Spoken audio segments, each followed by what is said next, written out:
नमस्ते दीदी भैया, देखिए हमारे यूट्यूब चैनल पर जा रहा है बहुत प्यारा शिव भोला का गीत शिव चर्चा। आप लोग लाइक शेयर सब्सक्राइब करिएगा, फॉलो आजू देखिएगा और सपोर्ट जरूर करिएगा।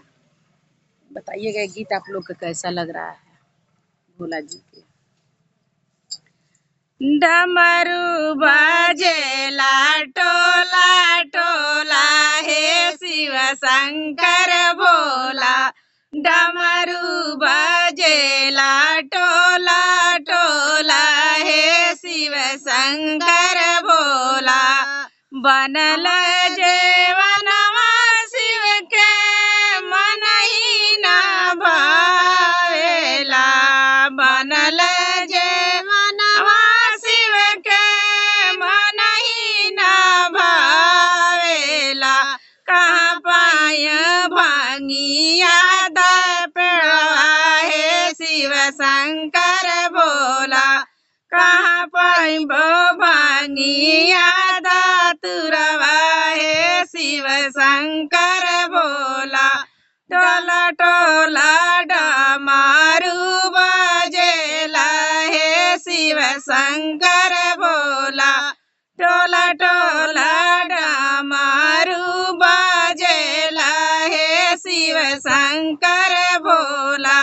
भरल गेरुआ शिव के मन ही न भावेला। भरल गेरुआ शिव के मन ही न भावेला। कहाँ पाई लोटावा बारूकवा हे शिव शंकर भोला। कहाँ पाई लोटावा बारूकवा हे शिव शंकर भोला।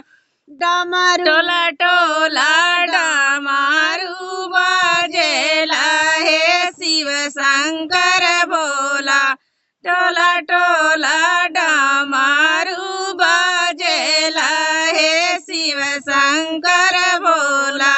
बनल बीरउआ शिव के मन ही न भावेला। बनल बीरउआ शिव के मन ही न भावेला।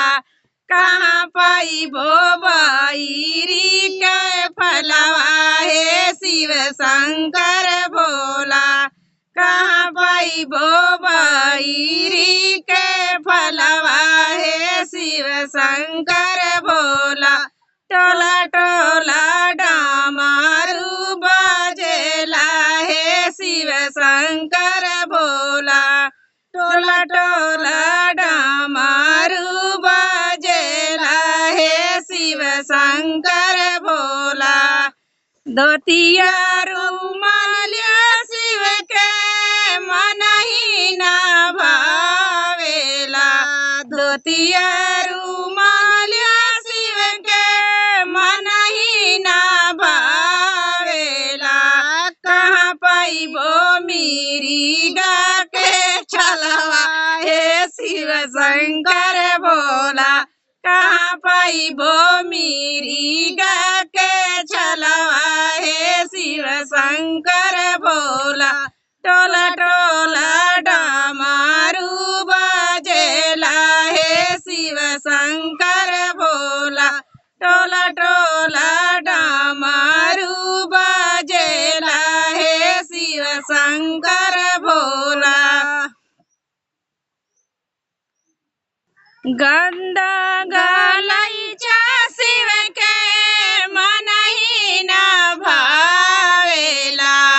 गंदा गलैचा शिव के मन ही न भावेला। कहाँ पाइबो कुसे के चटैया हे शिव शंकर भोला। कहाँ पाइबो कुसे के चटैया हे शिव शंकर भोला। डोला